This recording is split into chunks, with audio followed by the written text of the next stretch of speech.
আসসালামু আলাইকুম রহমতুল্লাহ ইন্নালহামদুলিল্লাহ। আজকে আমি সূরাতুল কাসাসের যে আয়াতটি নিয়ে আলোচনা করব 15 থেকে 16, 15 নম্বর আয়াতটি নিয়েই আলোচনা করার চেষ্টা করব ইনশাআল্লাহ। সূরাতুল কাসাস হলো 28 নম্বর সূরা, 15 নম্বর আয়াত। এই আয়াতটি নিয়ে আলোচনা করার চেষ্টা করব ইনশাআল্লাহ। দ্বিতীয় যে হাদিসটি জামিয়া তিরমিজি 2499 নম্বর হাদিস। একটি আয়াত একটি হাদিস নিয়ে আলোচনা করলে আমার যে বিষয়টা বোঝানোর উদ্দেশ্য সেটা স্পষ্ট হয়ে যাবে ইনশাআল্লাহ।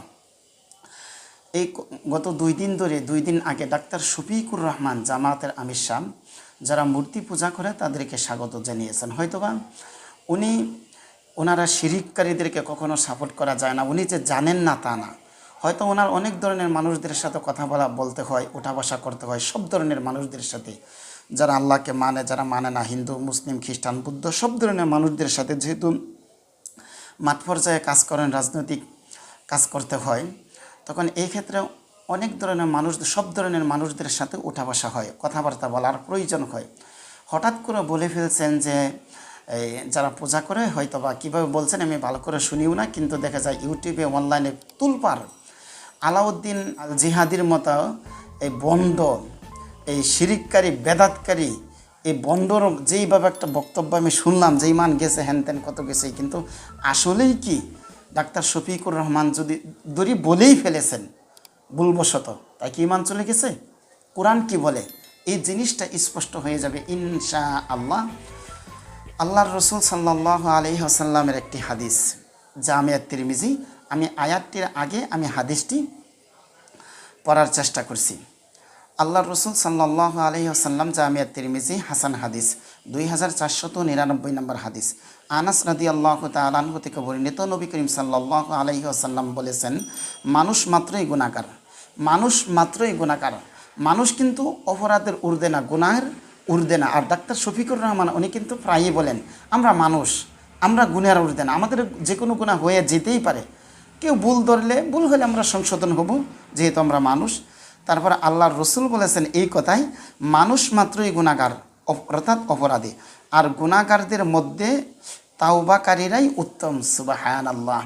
এই যে এই কথাটা উনি বলে ফেলছেন, বলার কারণে ডাক্তার শফিকুর রহমান উনি কিন্তু ভুল স্বীকার করছেন, আল্লাহর কাছে তাওবা করেছেন।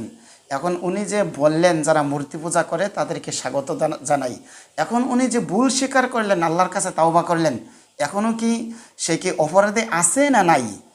ওই আয়াতটা সূরাতুল কাসাসের, কোরআন শরীফের ভিতরে 114টি সূরার ভিতরে 28 নম্বর সূরা হলো সূরাতুল কাসাস, আর 16 নম্বর আয়াত হলো ক্বালা রব্বি ইন্নী যালামতু নাফসি ফাগফিরলি ফাগফারা লাহু ইন্নাহু হুয়াল গফুরুর রহিম।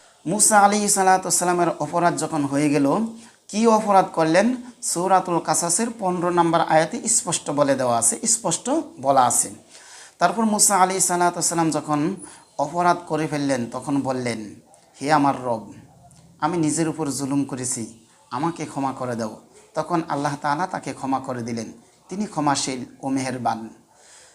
এখন আমরা যদি কোনো শিরকের পক্ষে কথা বলে ফেলি ভুলবশত, তারপরে যদি তাওবা করে, আল্লাহ ক্ষমা করবে না? অবশ্যই ক্ষমা করবে। এক নবী অপরাধ করার পর আল্লাহর কাছে দোয়া করলেন, রব্বানা যালামনা, হে আমাদের রব, আমি জুলুম করেছি আনফুসানা, নিজের উপর, ওয়া ইল্লাম তাগফির লানা, যদি তুমি ক্ষমা না করো, তার হামনা, তুমি যদি রহম না করো, লানাকুনান্না মিনাল খাসিরিন, আমরা ক্ষতিগ্রস্তদের অন্তর্ভুক্ত হব। আল্লাহ তাআলা তাকে ক্ষমা করে দিলেন। ঠিক তেমনিভাবে আমরাও যদি কোনো গুনাহ করে ফেলি বা শিরকের পক্ষে কোনো কথা বলে যদি ফেলি, সাথে সাথে সচেতন হয়ে যাই, কেউ বলার পরে বা নিজে বুঝার সাথে সাথেই সচেতন হওয়ার পরে সাথে সাথে যদি আল্লাহর কাছে তাওবা করে মাফ চাই, অবশ্যই অবশ্যই আল্লাহ ক্ষমা করে দিবেন। এই দৃষ্টিতে বলতে পারি ডাক্তার শফিকুর রহমানকে আল্লাহ ক্ষমা করে। ডাক্তার শফিকুর রহমান কীরকম মানুষ, ওনার সাথে যারা ওঠা বসা করে, ওনার সাথে যারা ওঠা বসা করেছে, চলাফেরা করে, বা দেশের অনেক মানুষ জানে ওনার বক্তব্য, কথাবার্তা, আচার ব্যবহার কীরকম, এটা কিন্তু সবাই জানে। ওনার ব্যাপারে কিছু নাস্তিক মাস্তিক দেখা যায়, মাজার পূজারীরা এত মানে স্লোগান তুলছে, এতবারে করছে, ওনাকে একেবারে মনে হয় মাটির নিচে দাবিয়ে দেওয়া সম্ভব না। আল্লাহ ওয়ালাদেরকে কখনোই এত সহজে অপমান করা যায় না। আল্লাহ তাআলা ওনাকে দুনিয়া এবং আখিরাতের কল্যাণ দান করুক, আমাদেরকেও দুনিয়া এবং আখিরাতের কল্যাণ দান করুক। কোরআন এবং হাদিস জেনে শুনে আমল করার মতো, কথা বলার মতো তৌফিক দান করুন। আসসালামু আলাইকুম ওয়া রাহমাতুল্লাহি ওয়া বারাকাতুহু।